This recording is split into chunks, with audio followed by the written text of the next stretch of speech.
কাৰ স্থিতি মোৰ তেতিয়াও যেতিয়া আন্দোলন হৈ বহু শিল্পীয়ে খ্যাতি পালে তাৰ বহুত আগৰ পৰাই প্ৰথম যেতিয়া তেওঁলোকে আনিছিলে তেতিয়াই মই তেওঁলোকক মই তাৰে বিপক্ষে থিয় দিছিলোঁ। কাৰণ মোৰ যুক্তি এটাই, তেতিয়াও আজিও আৰু অহাকালিও থাকিব এটাই যুক্তি, যে এখন ছেকুলাৰ ষ্টেট, ছেকুলাৰিজমটো হৈছে আমাৰ প্ৰিএম্বলত থকা বস্তু, আৰু যিহেতু প্ৰিএম্বল এমেণ্ডমেণ্ট নহয় গতিকে সি আমাৰ সংবিধানখনৰ লগত থাকি গ'ল সদায়। গতিকে সংবিধান বিৰোধী কোনো কামৰ মই ছাপোৰ্ট নকৰোঁ। ছেকুলাৰিজম সদায় থাকিব লাগিব। আৰু মোৰ ব্যক্তিগত যিটো চিন্তাধাৰা যে আমি নামাজ পঢ়োঁ বা আমি প্ৰাৰ্থনা কৰোঁ বা আমি গীৰ্জাঘৰত যাওঁ বা আমি গুৰুদ্বাৰলৈ যাওঁ, সি কিন্তু আমাৰ দিনটোৰ খুব কম সংখ্যক এটা সময় আমি ঈশ্বৰৰ প্ৰাৰ্থনাত আমি দিওঁ। সেই 3 মিনিট 4 মিনিট 5 মিনিট বা এঘণ্টা সময়ে মোৰ বাকী 23টা ঘণ্টা নিৰ্ধাৰণ কৰিব নোৱাৰিব।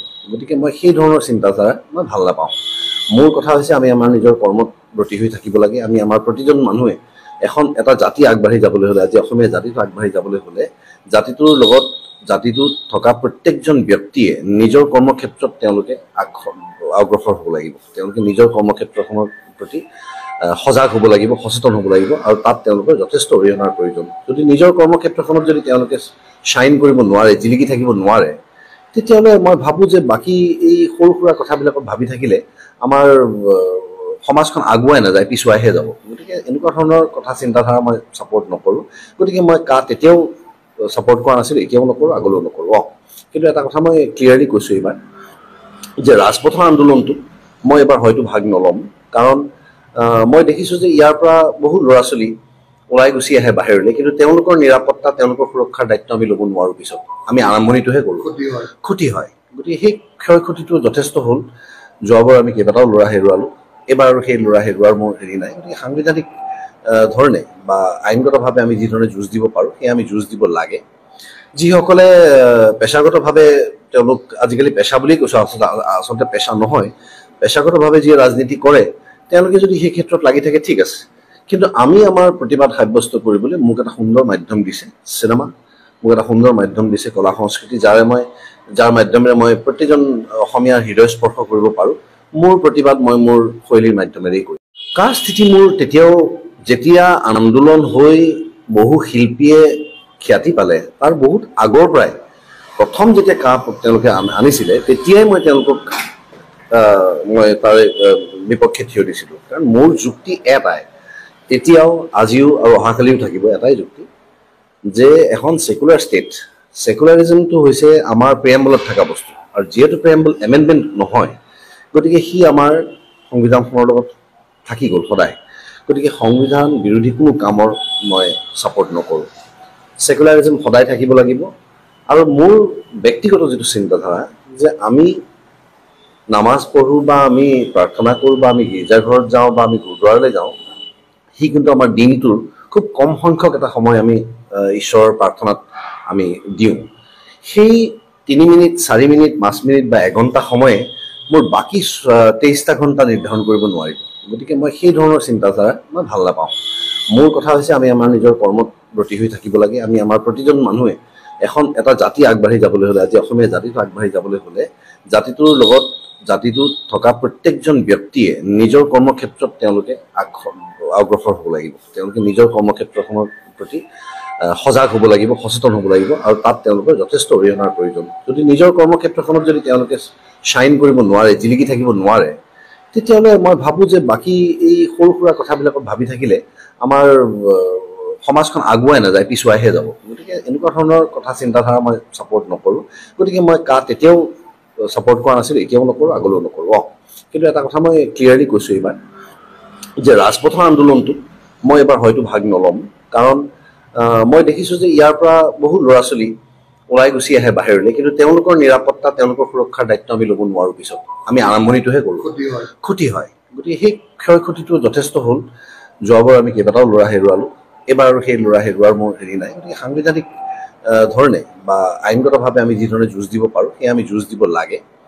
যিসকলে পেছাগতভাৱে তেওঁলোক আজিকালি পেছা বুলিয়েই কৈছোঁ, আচলতে পেছা নহয়, পেছাগতভাৱে যিয়ে ৰাজনীতি কৰে তেওঁলোকে যদি সেই ক্ষেত্ৰত লাগি থাকে ঠিক আছে। কিন্তু আমি আমাৰ প্ৰতিবাদ সাব্যস্ত কৰিবলৈ মোক এটা সুন্দৰ মাধ্যম দিছে চিনেমা, মোক এটা সুন্দৰ মাধ্যম দিছে কলা সংস্কৃতি, যাৰ মাধ্যমেৰে মই প্ৰতিজন অসমীয়াৰ হৃদয় স্পৰ্শ কৰিব পাৰোঁ। মোৰ প্ৰতিবাদ মই মোৰ শৈলীৰ মাধ্যমেৰেই কৰিম।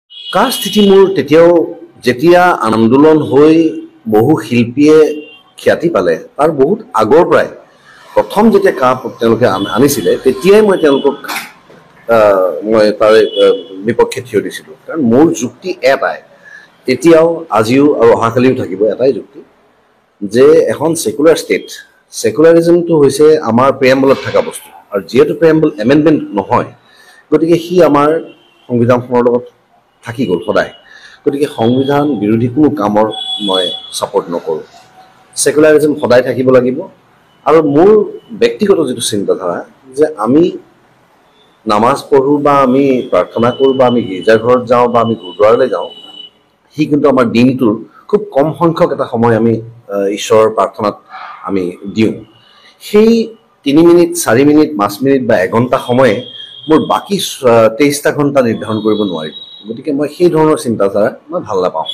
মোৰ কথা হৈছে, আমি আমাৰ নিজৰ কৰ্মত ব্ৰতী হৈ থাকিব লাগে। আমি আমাৰ প্ৰতিজন মানুহে এটা জাতি আগবাঢ়ি যাবলৈ হ'লে, আজি অসমীয়া জাতিটো আগবাঢ়ি যাবলৈ হ'লে, জাতিটোৰ লগত জাতিটোত থকা প্ৰত্যেকজন ব্যক্তিয়ে নিজৰ কৰ্মক্ষেত্ৰত তেওঁলোকে অগ্ৰসৰ হ'ব লাগিব। তেওঁলোকে নিজৰ কৰ্মক্ষেত্ৰখনৰ প্ৰতি সজাগ হ'ব লাগিব, সচেতন হ'ব লাগিব, আৰু তাত তেওঁলোকৰ যথেষ্ট অৰিহণাৰ প্ৰয়োজন। যদি নিজৰ কৰ্মক্ষেত্ৰখনত যদি তেওঁলোকে শ্বাইন কৰিব নোৱাৰে, জিলিকি থাকিব নোৱাৰে, তেতিয়াহ'লে মই ভাবোঁ যে বাকী এই সৰু সুৰা কথাবিলাকত ভাবি থাকিলে আমাৰ সমাজখন আগুৱাই নাযায়, পিছুৱাইহে যাব। গতিকে এনেকুৱা ধৰণৰ কথা চিন্তাধাৰা মই ছাপোৰ্ট নকৰোঁ।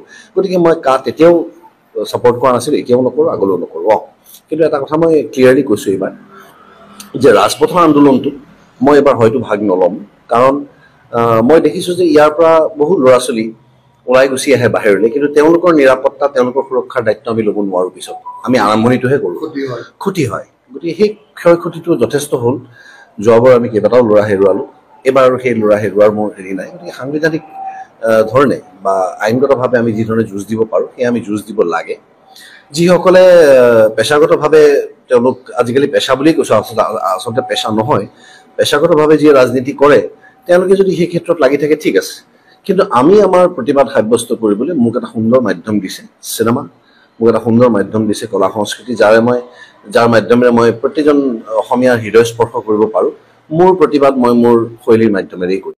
কাৰ স্থিতি মোৰ তেতিয়াও, যেতিয়া আন্দোলন হৈ বহু শিল্পীয়ে খ্যাতি পালে, তাৰ বহুত আগৰ পৰাই প্ৰথম যেতিয়া তেওঁলোকে আনিছিলে, তেতিয়াই মই তেওঁলোকক মই তাৰে বিপক্ষে থিয় দিছিলোঁ। কাৰণ মোৰ যুক্তি এটাই, তেতিয়াও আজিও আৰু অহাকালিও থাকিব এটাই যুক্তি, যে এখন ছেকুলাৰ ষ্টেট, ছেকুলাৰিজমটো হৈছে আমাৰ প্ৰিএম্বলত থকা বস্তু, আৰু যিহেতু প্ৰিএম্বল এমেণ্ডমেণ্ট নহয়, গতিকে সি আমাৰ সংবিধানখনৰ লগত থাকি গ'ল সদায়। গতিকে সংবিধান বিৰোধী কোনো কামৰ মই ছাপোৰ্ট নকৰোঁ। ছেকুলাৰিজম সদায় থাকিব লাগিব। আৰু মোৰ ব্যক্তিগত যিটো চিন্তাধাৰা, যে আমি নামাজ পঢ়োঁ বা আমি প্ৰাৰ্থনা কৰোঁ বা আমি গীৰ্জাঘৰত যাওঁ বা আমি গুৰুদ্বাৰলৈ যাওঁ, সি কিন্তু আমাৰ দিনটোৰ খুব কম সংখ্যক এটা সময় আমি ঈশ্বৰৰ প্ৰাৰ্থনাত আমি দিওঁ। সেই 3 মিনিট, 4 মিনিট, 5 মিনিট বা এঘণ্টা সময়ে মোৰ বাকী 23টা ঘণ্টা নিৰ্ধাৰণ কৰিব নোৱাৰিব। গতিকে মই সেই ধৰণৰ চিন্তাধাৰা মই ভাল নাপাওঁ। মোৰ কথা হৈছে, আমি আমাৰ নিজৰ কৰ্মত ব্ৰতী হৈ থাকিব লাগে। আমি আমাৰ প্ৰতিজন মানুহে এটা জাতি আগবাঢ়ি যাবলৈ হ'লে, আজি অসমীয়া জাতিটো আগবাঢ়ি যাবলৈ হ'লে, জাতিটোৰ লগত জাতিটোত থকা প্ৰত্যেকজন ব্যক্তিয়ে নিজৰ কৰ্মক্ষেত্ৰত তেওঁলোকে অগ্ৰসৰ হ'ব লাগিব। তেওঁলোকে নিজৰ কৰ্মক্ষেত্ৰখনৰ প্ৰতি সজাগ হ'ব লাগিব, সচেতন হ'ব লাগিব, আৰু তাত তেওঁলোকৰ যথেষ্ট অৰিহণাৰ প্ৰয়োজন। যদি নিজৰ কৰ্মক্ষেত্ৰখনত যদি তেওঁলোকে শ্বাইন কৰিব নোৱাৰে, জিলিকি থাকিব নোৱাৰে, তেতিয়াহ'লে মই ভাবোঁ যে বাকী এই সৰু সুৰা কথাবিলাকত ভাবি থাকিলে আমাৰ সমাজখন আগুৱাই নাযায়, পিছুৱাইহে যাব। গতিকে এনেকুৱা ধৰণৰ কথা চিন্তাধাৰা মই ছাপোৰ্ট নকৰোঁ। গতিকে মই তেতিয়াও ছাপোৰ্ট কৰা নাছিলোঁ, এতিয়াও নকৰোঁ, আগলৈও নকৰোঁ। কিন্তু এটা কথা মই ক্লিয়াৰলি কৈছোঁ এইবাৰ, যে ৰাজপথৰ আন্দোলনটোত মই এবাৰ হয়তো ভাগ নল'ম। কাৰণ মই দেখিছোঁ যে ইয়াৰ পৰা বহু ল'ৰা ছোৱালী ওলাই গুচি আহে বাহিৰলৈ, কিন্তু তেওঁলোকৰ নিৰাপত্তা, তেওঁলোকৰ সুৰক্ষাৰ দায়িত্ব আমি ল'ব নোৱাৰোঁ। পিছত আমি আৰম্ভণিটোহে কৰোঁ, ক্ষতি হয়। গতিকে সেই ক্ষয় ক্ষতিটো যথেষ্ট হ'ল। যোৱাবাৰ আমি কেইবাটাও ল'ৰা হেৰুৱালোঁ, এইবাৰ আৰু সেই ল'ৰা হেৰুৱাৰ মোৰ হেৰি নাই। গতিকে সাংবিধানিক ধৰণে বা আইনগতভাৱে আমি যি ধৰণে যুঁজ দিব পাৰোঁ, সেয়া আমি যুঁজ দিব লাগে। যিসকলে পেছাগতভাৱে, তেওঁলোক আজিকালি পেছা বুলিয়েই কৈছোঁ, আচলতে পেছা নহয়, পেছাগতভাৱে যিয়ে ৰাজনীতি কৰে তেওঁলোকে যদি সেই ক্ষেত্ৰত লাগি থাকে ঠিক আছে, কিন্তু আমি আমাৰ প্ৰতিবাদ সাব্যস্ত কৰিবলৈ মোক এটা সুন্দৰ মাধ্যম দিছে চিনেমা, মোক এটা সুন্দৰ মাধ্যম দিছে কলা সংস্কৃতি, যাৰ মাধ্যমেৰে মই প্ৰতিজন অসমীয়াৰ হৃদয় স্পৰ্শ কৰিব পাৰোঁ। মোৰ প্ৰতিবাদ মই মোৰ শৈলীৰ মাধ্যমেৰেই কৰিম।